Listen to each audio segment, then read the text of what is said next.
At Maverick Public Relations, growing your influence is their specialty. NPR works with remarkable companies in the cannabis industry to deliver exceptional results. Experience big agency expertise and outstanding client service delivered by seasoned and knowledgeable experts. Connect with Maverick PR today and move your company to the next level. Visit them today at www.themaverickpr.com. From a studio high above the clouds of the Okanagan Valley, this is the Cannabis Podcast. Exploring the world of Canadian cannabis culture, one toke at a time. Now, here's your host and bud tender, Gary Johnston. Oh, that's me. Whoops. I should have been paying attention. Maybe I shouldn't have smoked a joint before I started today. Perhaps. Welcome back. This is episode 44 of the Cannabis Podcasts, here in the midst of the COVID-19 pandemic around the world. Still having all those same issues here in British Columbia. All things are starting to talk about opening up. Maybe we're coming out of isolation sometime soon. It's definitely a weird world we are in. Let's try to make some of that weirdness go away for the next 30 minutes or so. Have some discussion about some cannabis things. Like, for example, we're going to be speaking with Adine Fabiani-Carter. She is the marketing director for High Park Company, a Tilray company, one of the licensed producers in our country, and we're going to talk about being in this pandemic. If you happen to have kids, what are the things that you should be paying attention to be a responsible parent and help your kids understand not only the pandemic, but get a better sense of cannabis as well. So that conversation is coming up. Plus, we're going to look at a cultivar that is always popular in Canada. It's Pink Kush. There's a bit of a history and a story to that. We dig up that story from Leafly. We will touch on that as well in this episode. Plus, we'll see if we can dig up some cannabis ramblings of what's happened over the last little bit, and perhaps some news that's coming up about an opening here in the Okanagan sometime soon. All of that and more is coming your way on episode 44 of the Cannabis Podcast. I always find it interesting where the interviews come from. Since starting the podcast, sometimes somebody has approached me about a topic that they want to discuss. I have approached somebody about an interest that I have, or I've had a suggestion from one of the listeners. This one came about because a message was sent to the wrong email address. I received an email about 2 or 3 weeks ago, and it was addressed to info@cannabispodcast.com, which is where you should send if you have any suggestions for me. But it was addressed to Natasha. I'm not Natasha, never have been. Through some further investigation, I realized the Natasha that they were referring to was Natasha Albert, who you may recall has been a guest on this podcast a couple of times. She's from Saskatoon. And in fact, Natasha has started her own podcast. It's about parenting with cannabis, or parents with cannabis. Not sure where that connotation is, but you understand. So that was the intent of this original interview suggestion. I followed up, though, because I always like to have discussions. And this was with Adine Fabiani-Carter. And she is the marketing director for High Park Company, which is, of course, a cannabis LP. And the result is, I followed it up and did the interview. In fact, we picked that interview up just as I have welcomed Adine to the podcast. Absolutely. Thank you for having me. Yeah, let me give people a sense of who you are. So Adine Fabiani-Carter is the Chief Marketing Officer of High Park Company. And they are taking, as all companies are, lots of different measures in relation to COVID-19. So actually, if I can just start right at the heart of the situation, Adine, how are people at your company doing right now? You know what? I would say we're doing well. We've certainly taken every effort to abide by the regulations. So all of the office personnel are working from home, and we've certainly taken advantage of various pieces of technology in terms of ways to meet, whether it's face-to-face or just on a call, sharing presentations, et cetera. And then, of course, in our production facilities where we do have people that are still going in on a daily basis, we have made sure that everybody feels safe.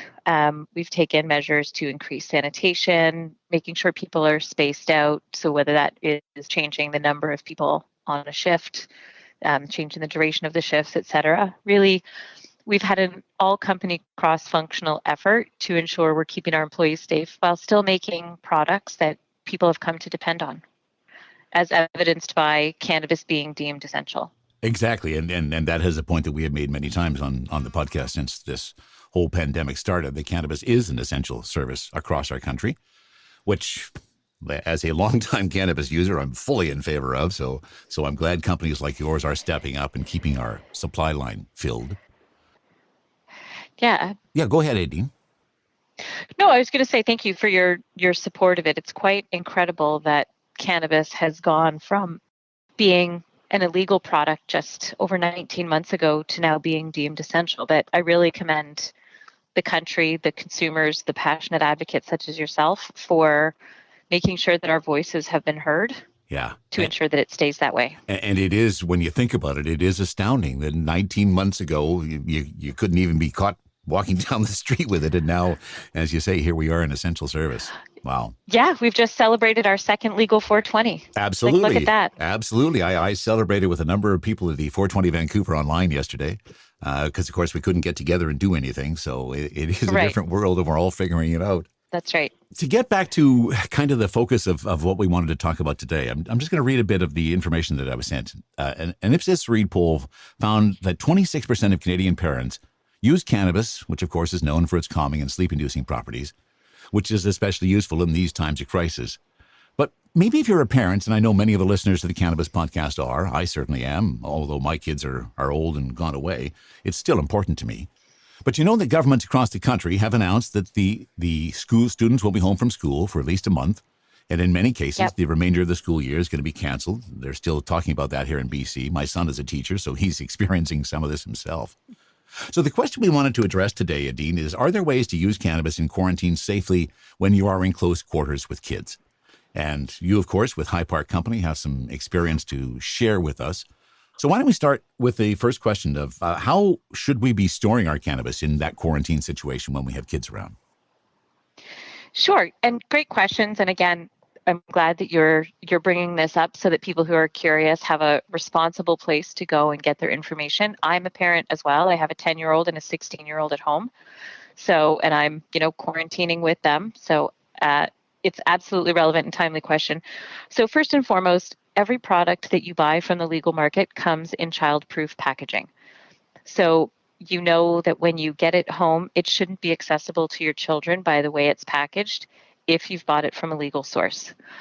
So whether that's online or from one of the government permissible dispensaries, you're going to have it in a child-proof packaging. And I can tell you some of those are very hard to open. So definitely I have a challenge getting into some of them. So definitely they're child-proof. I often think actually, Adine, that they are senior-proof. Oh my gosh, I agree. Yeah, it's so hard to open them up, but carry on. Yeah. And then, once you've opened it, I think it really comes into common sense. So there's a number of products that we have in our house that are not meant to get into the hands of children that would certainly be, toxic, which cannabis is not, whether that's a Tide Pod or, high proof alcohol, right? And so I think it's interesting where people are very accustomed to how they would store their wine and spirits. And ideally, all of the grownups that purchase these products are using common sense and making sure it stays out of the hands of children. Children are great imitators, and certainly they look to their parents as the people to imitate. So if they see you grabbing for something, they're going to think it's safe. So keep it at a safe distance, keep it up high. Be mindful if you're consuming in front of your children. Certainly there's discrete forms of cannabis now, whether it's a gummy or a mint or a chocolate like our Chowie Wowie chocolates that delicious chocolate, and everybody knows how to eat chocolate. So make sure that you're keeping it out of the reach of your kids if they're of a certain age, younger. And if they're a little bit, and my 16-year-old, he's a lot taller than I am, so there's nowhere that I can hide it at a height that he can't access. But make sure you're having those conversations so that they know that there's stuff in the house that they just can't consume because they're not of age and it's against the law. Yeah, and we have to be upfront about those discussions. It has to be right in their face, right, to make sure that the point gets across. Yeah, I'm all about the open conversations. Especially my 16-year-old. He knows what I do for a living. There's nothing shameful about it. And I think the more we can talk and have open dialogues and say, yes, this is a great alternative for many people. Myself included. CBD drops before bed helps me sleep incredibly.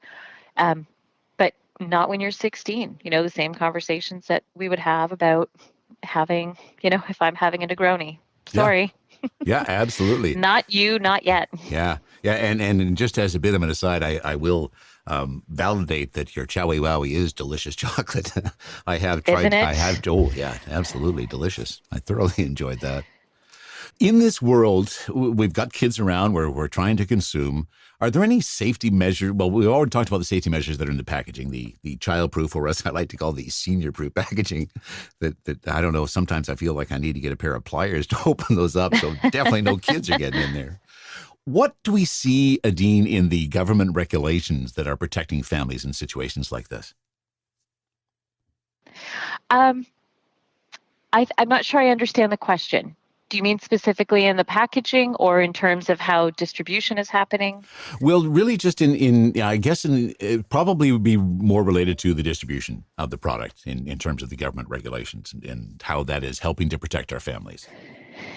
Yeah, so, a number of stores have closed across all categories. Certainly cannabis is included. And so in Ontario here, where I live, they've moved to free delivery if you order online. So that removes one of the barriers that some people may have felt if they were purchasing through e-commerce. So now if you order online, it gets delivered for free. The delivery personnel are no longer collecting signatures, just to keep everybody safe. So now you just go to your local postal outlet, which is often located within a drugstore. So hopefully you can integrate it into a trip that you might already be making, to get your Tylenol or your Band-Aids or your vitamins or whatever you might be buying. Um, and picking it up there where the people behind the counter can make sure that they're continually washing their desk and things like that, whereas postal workers, they don't know if people are keeping their mailboxes clean, etc. Yeah, absolutely. So certainly the cannabis that's coming into your house, you're picking it up from a place that is being cleaned often, and you can clean the packaging when you get home.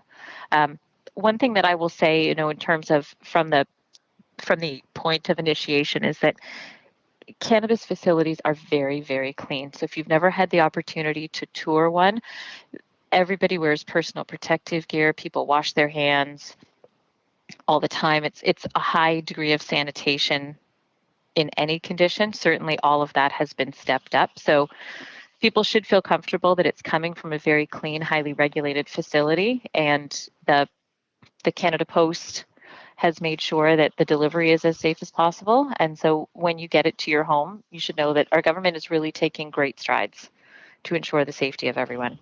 Yeah, absolutely. Yeah, very good point. Thanks for raising that. Now, we have already talked about talking with your kids. I'm wondering, Adine, if you have any further advice to give to people who have, and let's look at various ages. So we know that you have a 16-year-old and a 10-year-old, I believe you said. And Yep. within that, even lower that, should you be talking to your kids when they're 6 or 7, giving them a sense, or should you be waiting until they're a teenager before you dive into those details? Well, obviously I'm not a child psychology expert, but Neither am I.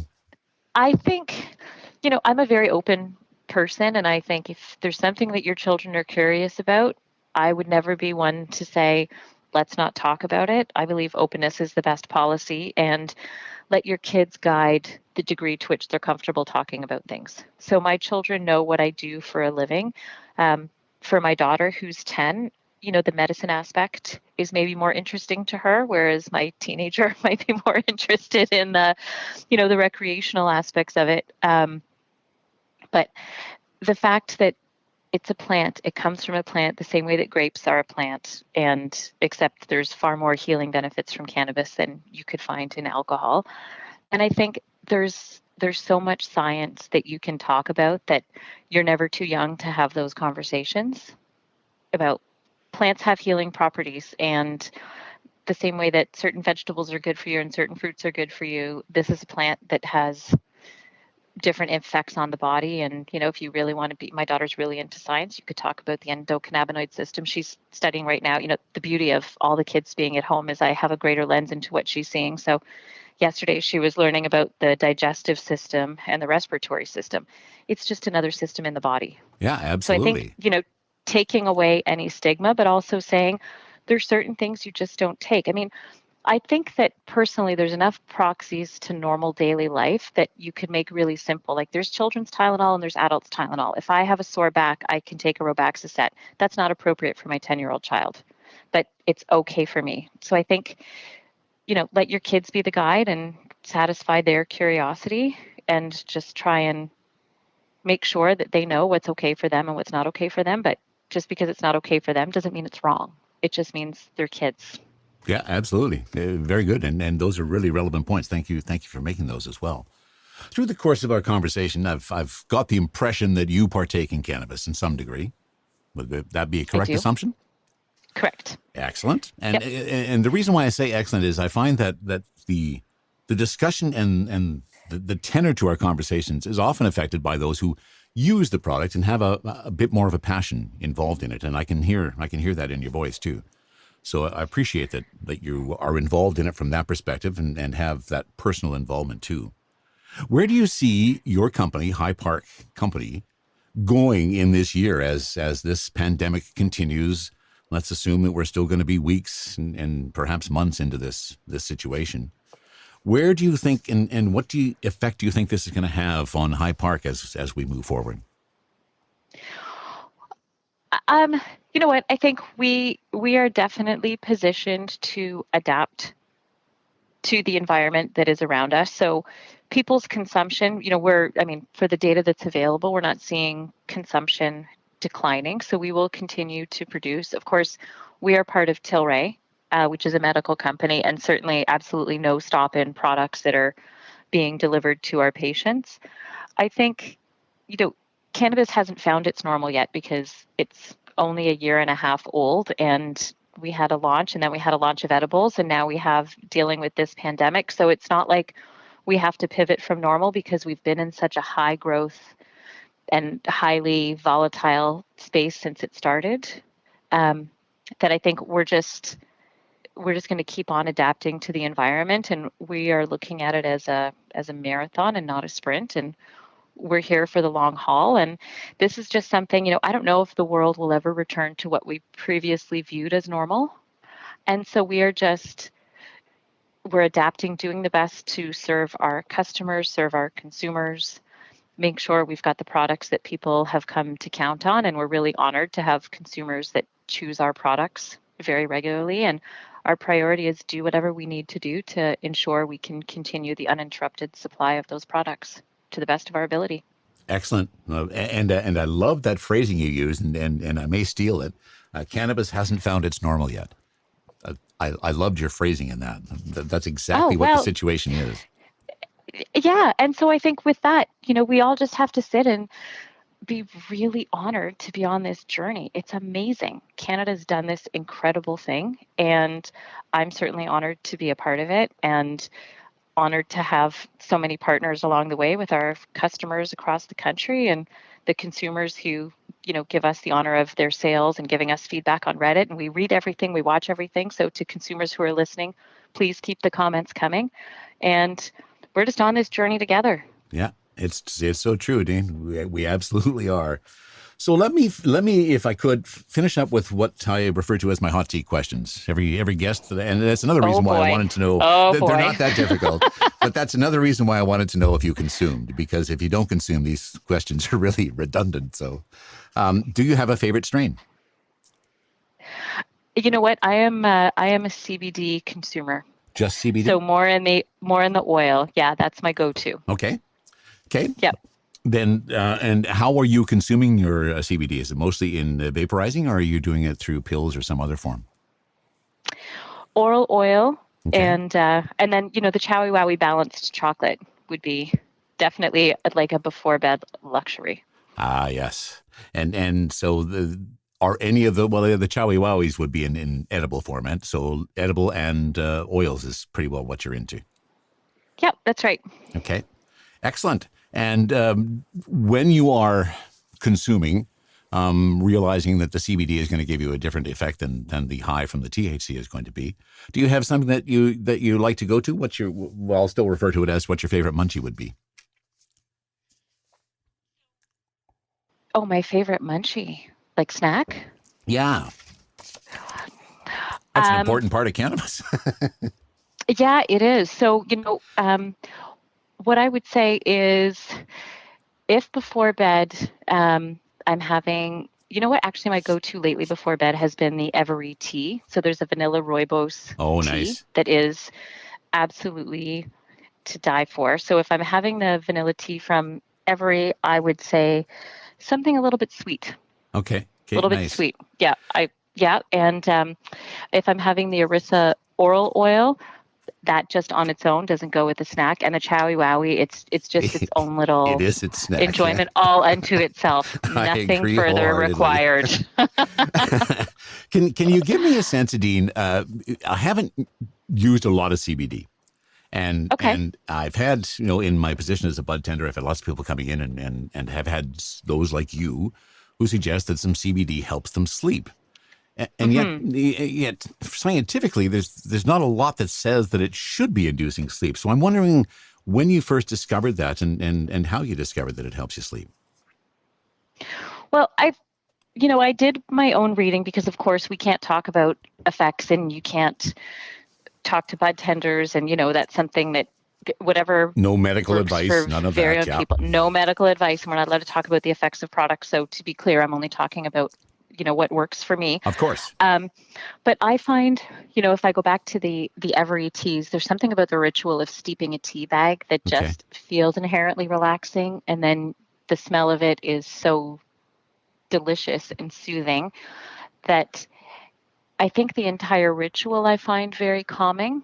Okay. Um, and it just helps me to slow down a little bit. You can imagine that this industry is very fast paced and there's a lot going on, and it just helps to slow down for me. Okay, and that to me makes sense regardless of which part of the cannabis you're using. It is all contextual. It's the situation you're in. As you're saying, if you're coming into the end of your night and you're looking for some relaxation and your routine is taking you there, then you're going to have a beneficial effect of that. So I understand that now more. That's right. Whereas the Chowie Wowie might be a bit more of the relaxation that I would want at the end of a long day of work, but not necessarily right before bed. Because the mix of the CBD and the THC would maybe help me for to feel great for the couple of hours in the evening while I'm still awake. Yeah, exactly. Exactly.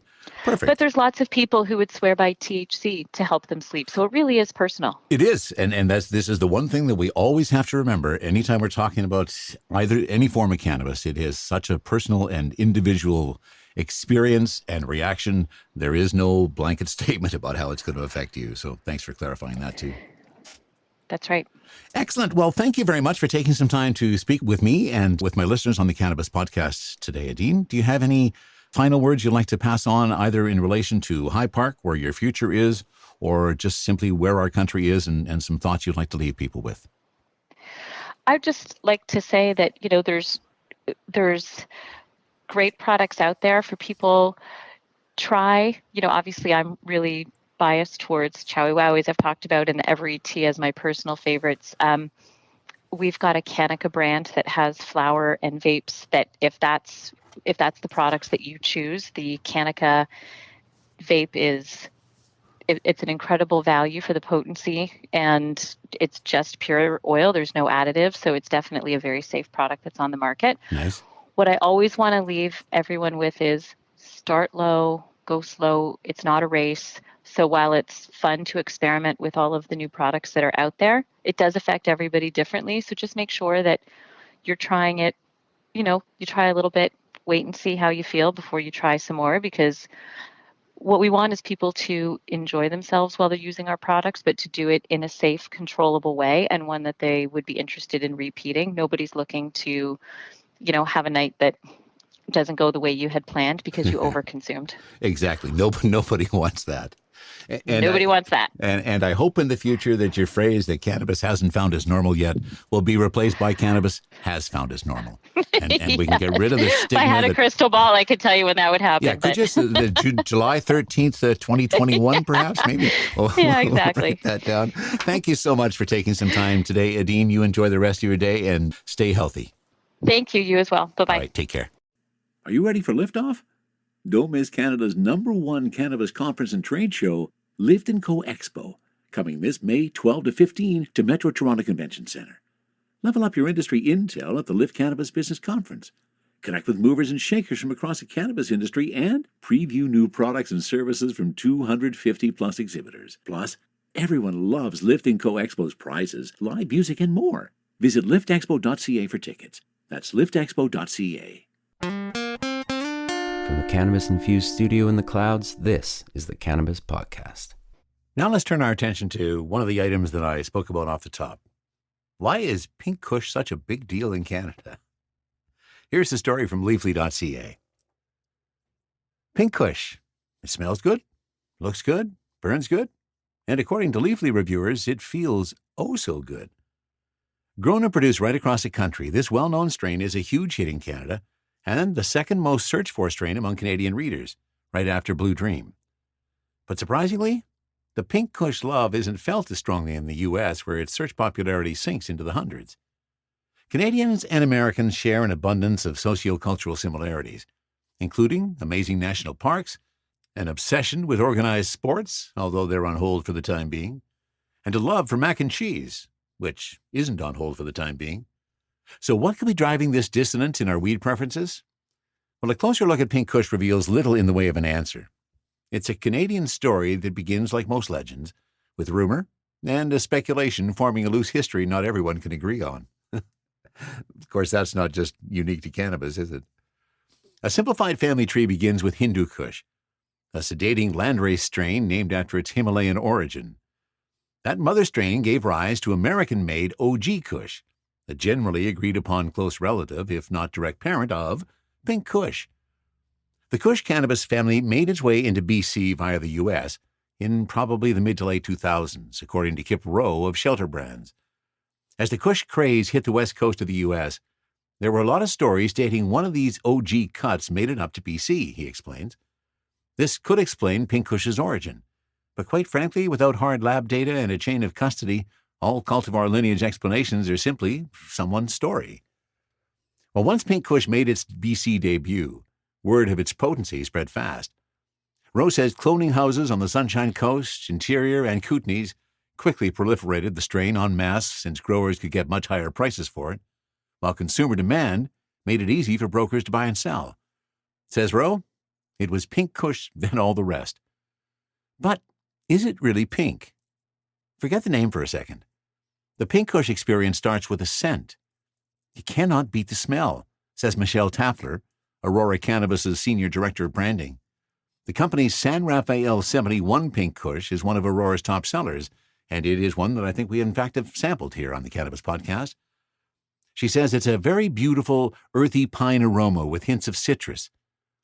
A close inspection of the small, dense buds reveals pink-hued hairs under frosty trichomes. Taffler confirms its unique pink color inspired the memorable street name, though she notes that Aurora's San Rafael 71 product has more of a purple hue.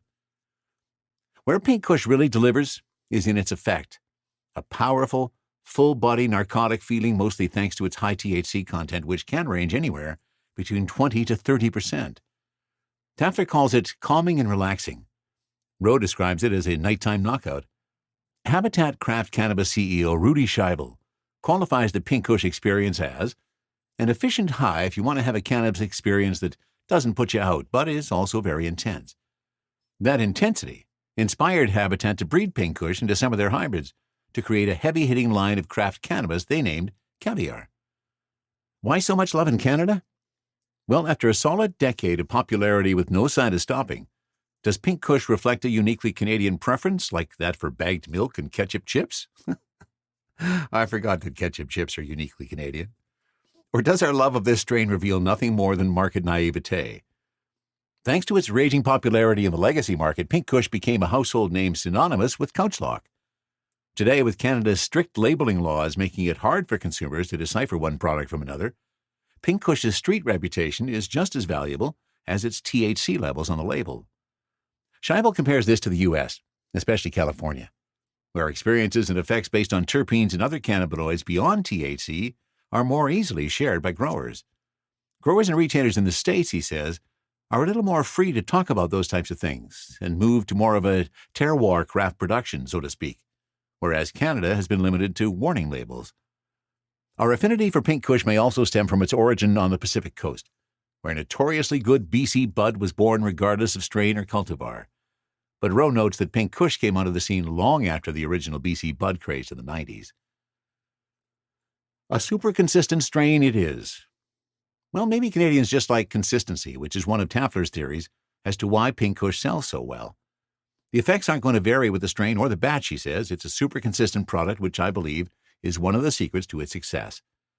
Well, just like with food or wine, however, consumer tastes for weed are constantly shifting and changing, and Pink Kush may naturally cycle out of favor.